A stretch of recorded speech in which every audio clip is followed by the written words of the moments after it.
Welcome back. We've looked at the finite verb and we said the finite verb has to have a subject. That's what we're going to look at now.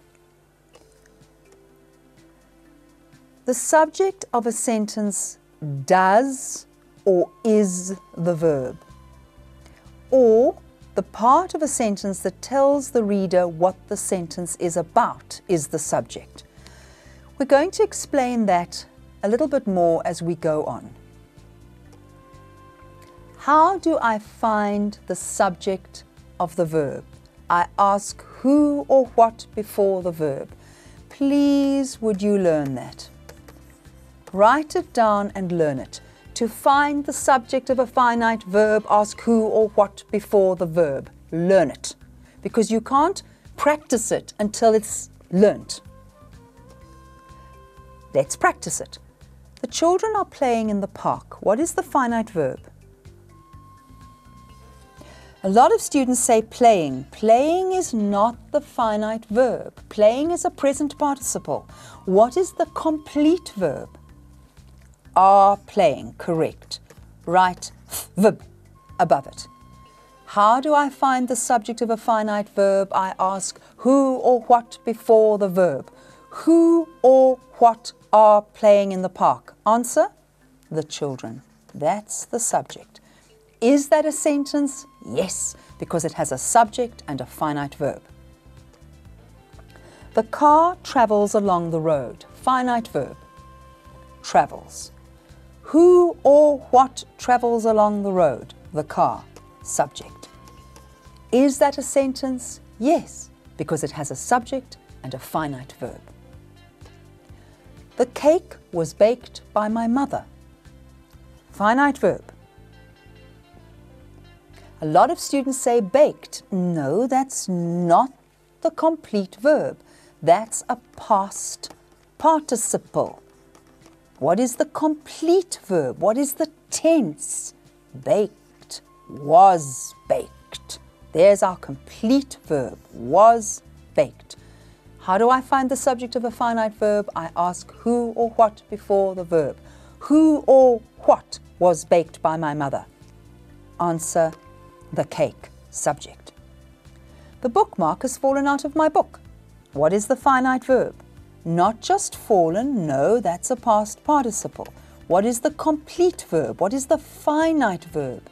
Has fallen. Who or what has fallen out of my book? The bookmark. Subject. Is that a sentence? Yes, it has a subject and a finite verb. They had laughed at the joke. What is the finite verb? Not just laughed, not laughed at, had laughed. Good. Who or what had laughed? They. That's the subject. This is the finite verb. It was broken by my little sister. What is the finite verb? Not just broken. No, not broken by. Yes, was broken. Finite verb. Who or what was broken? It. Subject. Now let's just look at these sentences again, because what we want to look at is what is the subject in relation to the finite verb. The bookmark has fallen. This verb is telling me what the bookmark did.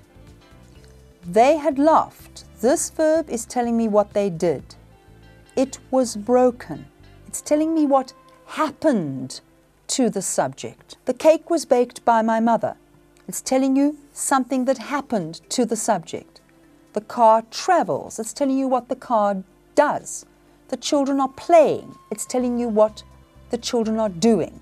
So we sometimes say that the subject does the verb or has something done to it. Is that clear? We can also, sorry, I'm just going to leave that on this. We can also say that the subject is the verb. If you say, you are at school, the finite verb is are.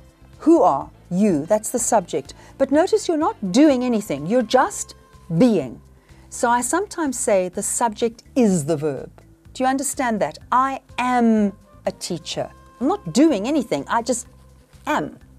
So don't forget am, are, is, was. They're all finite verbs. Let's have a look at the idea of a statement. A statement is something that somebody says that is not a question or an exclamation. A statement expresses an idea or facts in definite terms. In other words, you say something is so. You say something exists, it happens, it's the truth, it's a fact. You're stating something.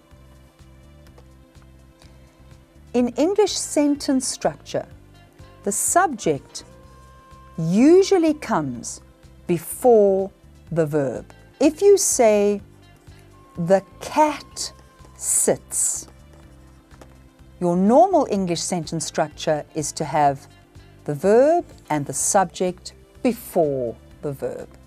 We're going to continue discussing this in the next segment.